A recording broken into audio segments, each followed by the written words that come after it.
좋아요, 구독. 미국 시장 그리고 암호화폐 시장 함께 알아보는 순서죠. 오늘도 더 드림 에센스의 정혜성 전문가와 함께 하겠습니다. 안녕하세요. 네, 안녕하세요. 정호선 전문가입니다. 미국 시장이 계속 빠졌네요. 네, 어제에 이어서 오늘도 이제 좀 쏟아진 악재들을 이렇게 좀 주워 담지를 못하면서 3대 지수 모두 하락세를 이어갔습니다. 전체적으로 좀 이렇게 시장이 상승할 모멘텀이 없었던 것도 있고요. 장 후반에 이제 지난 7월 FOMC 의사록이 좀 공개가 되면서 더 가파르게 하락폭을 키워갔습니다. 제가 생각했던 거는 이제 7월 FOMC 의사록에서 대부분의 위원들이 경제 지표들을 좀 보고 추가적으로 긴축해도 되지 않을까 이런 의견을 좀 비춰줄 거라고 좀 생각을 했었는데 막상 발표한 의사록에서는 대다수의 위원들이 이제 인플레이션 상방 위험이 좀 계속 보인다는 점에서 추가 긴축이 필요할 수 있다고 이렇게 밝혔습니다. 금리 동결을 지지한 위원들은 기만밖에 없었고요.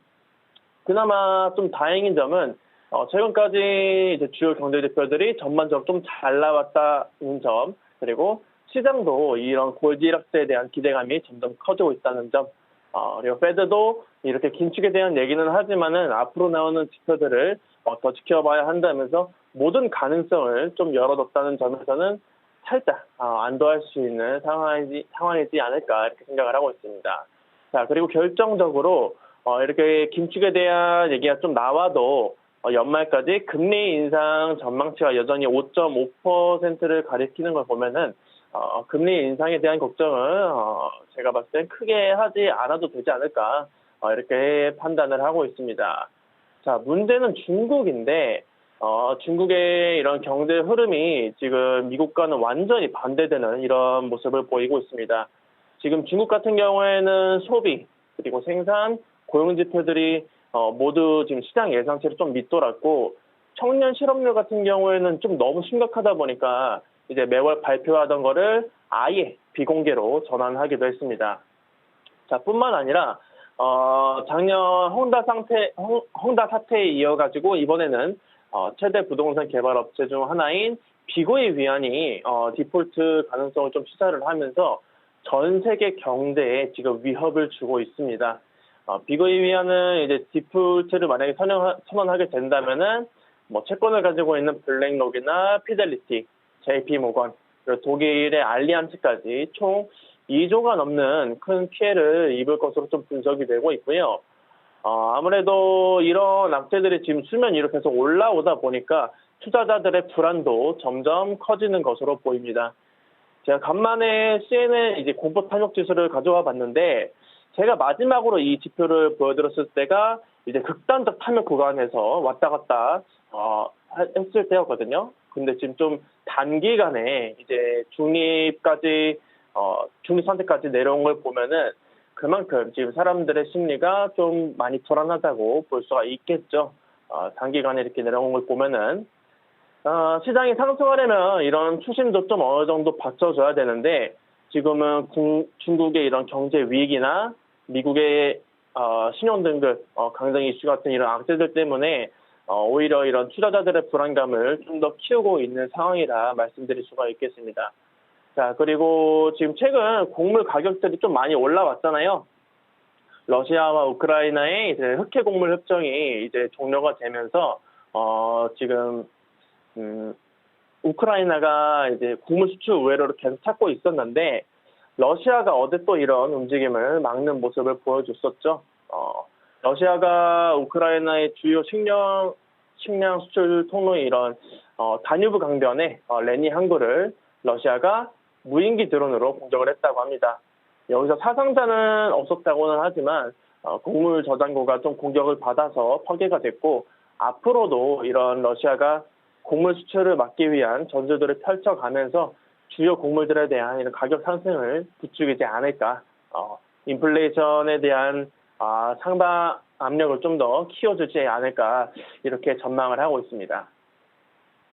페드 의사록이 이제 공개를 됐습니다만 어제 보니까 유가는 조금 밀리고 있고 곡물 가격 올라갔습니다만 전체적으로 한 번 더 올라가면 이제 끝이지 않겠느냐는 개인적인 생각을 했습니다만은 어쨌든 지금 연말까지는 현 수준에서 유지될 것 같다라는 게 이제 컨센서스인데 어제는 어쨌든 이 금리에 대한 생각들이 조금 바뀌면서 성장주 위주의 나스닥 시장이 조금 더 많이 조정을 받았다 이렇게 좀 받아들이면 좋을 것 같고요. 자, 미국에서는 중국에 대한 우리 시장에서의 우려보다 미국에서 생각하는 중국 시장에 대한 우려 그런 기사가 그렇게 많지는 않은 것 같아요. 오히려 페드 의사로 관련되는 그런 이제 뭐라고 할까요? 뉴스가 많아가지고 이제 나스닥이 많이 빠졌는데 오늘 좀 지켜봐야 될 것 같고 자 개별 특징주로 좀 가볼까요? 뭐가 있을까요?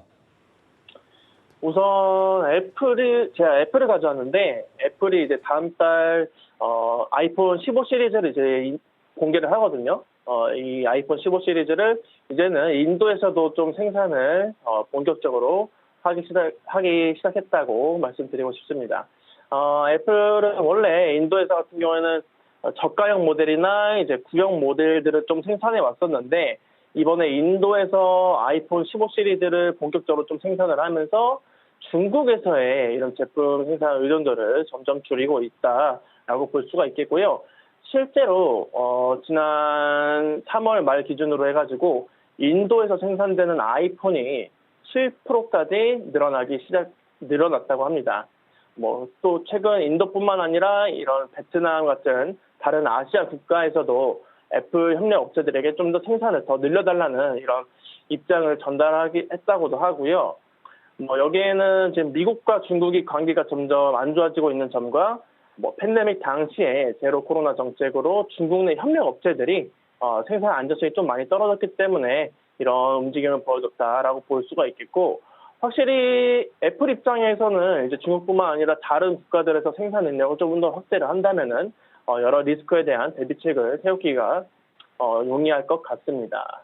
자, 그리고 오늘 테슬라 주가가 좀 3% 넘게 빠졌는데 중국에서 다시 한번 가격 인하를 하겠다는 이런 소식에 뭐 마진율에 대한 좀 우려가 좀 커지고 있는 상황입니다. 테슬라는 중국에서 모델 S와 모델 X의 가격을 최대 7만 위안 하나로 약 1,300만 원 정도 되는 금액을 인하하겠다고 밝혔는데 지난번에 모델 Y의 가격을 내리고 다시 한번 내린 겁니다. 여기는 그 중국 시장 점유율을 계속해서 크게 좀 올리기 위함이라고 좀 볼 수가 있겠고요.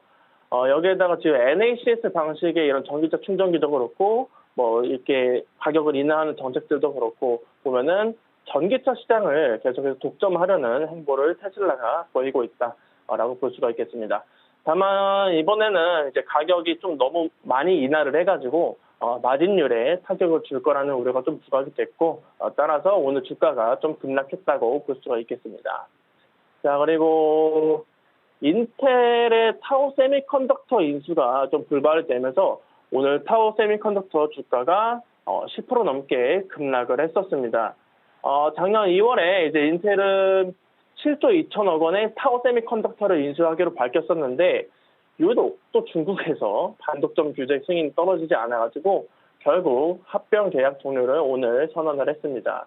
뭐 여기에는 최근 반도체 같은 이런 첨단 분야에서 미국과 중국이 좀 갈등이 심화가 되면서 기업 결함 심사가 바퀴가 더 까다로워진 것도 있고 미국이 첨단 기술과 제품의 이제 중국 판매를 통제한 것에 대한 이런 대응인 것으로도 보여진다라고까지 말씀을 드릴 수가 있겠습니다.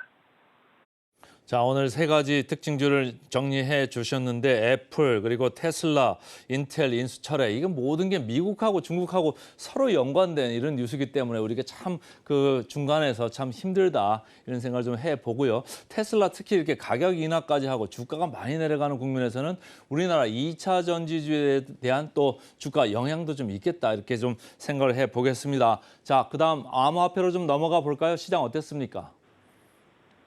네, 비트코인 같은 경우는 지금 변곡점을 좀 확인한 이후에 조금씩 반등하는 모습을 보여주고 있는 상황입니다. 우선은 3만 달러를 좀 돌파해 봐야 알겠지만은 아직까지는 좀 긍정적인 신호를 보여주고 있는 것 같고요. 크게 악재가 터지지 않는 이상 지금 추세는 전고점까지는 계속해서 이어갈 것으로 보고 있습니다. 그리고 만약 비트코인이 이런 좀 크게 상승할 만한 큰 호재가 또 나와준다면은 이런 전고점까지도 당연하게 돌파할 가능성이 좀 높다라고 볼 수가 있겠고 자, 오늘은 알트코인들이 좀 큰 폭으로 하락을 하기도 하고, 약세를 지금 계속해서 보이는 중인데, 슬슬 반등이 나와주지 않을까 생각을 하고 있어요. 비트코인을 따라서. 특히, 지난 한 달 동안은 좀 이제 윗꼬리가 좀 많이 달리기는 했지만, 어쨌건 간에 20%, 30% 넘는 이런 급등을 보여줬던 코인들도 좀 많았고, 대부분의 알트코인들이 이미 빠질 만큼 빠졌다고 좀 보고 있기 때문에, 이제 비트코인 가격이 올라옴에 따라서 같이 추세를 전환할 가능성이 높다고 판단하는 중입니다. 따라서 지금부터는 이런 크게 빠졌던 코인들 위주로 해가지고 조금씩 비중을 높여가면은 좋을 것이다 라고 말씀을 드릴 수가 있겠습니다. 비트코인이 뭐 반등 시도를 하고는 있습니다만 최근에 이제 현물 ETF 이런 뉴스들이 계속 있었잖아요. 유럽에서 출시가 먼저 되나요? 유럽에서 먼저 출시가 됐습니다. 미국보다 유럽에서 이제 먼저 이런 비트코인 현물 ETF가 출시가 됐는데, 영국 런던 소재 자산 운용사인 이 자코비에서 유로넥스트 암스테르담의 자코비 FT 월위셔 비트코인 ETF를 상장했다는 이런 이슈가 있었습니다. 이름이 좀 어려웠는데 자코비 같은 경우에는 작년에 뭐 FTX 파산이라든지 뭐 테라 루나 같은 이런 좀 혼란스러운 일들 때문에 이 상품을 출시하는 걸 좀 연기했었는데, 이 사태들이 지금 좀 수그러드니까 이제 본격적으로 좀 움직임을 보인 것으로 보여지고요. 미국에서도 이제 비트코인 현물 ETF 승인 기대감이 점점 높아지고 있는데, 영국에서도 이렇게 출시를 해주니까 그동안 출시를 좀 반려했던 SEC 측에서도 입장을 바꿀 가능성이 조금이라도 더 높아졌다라고 판단하는 중입니다. 자, 그리고 이런 와중에 시장에서는 최근 밈코인들이 좀 크게 상승하는 이런 흐름들을 좀 보여줬었습니다.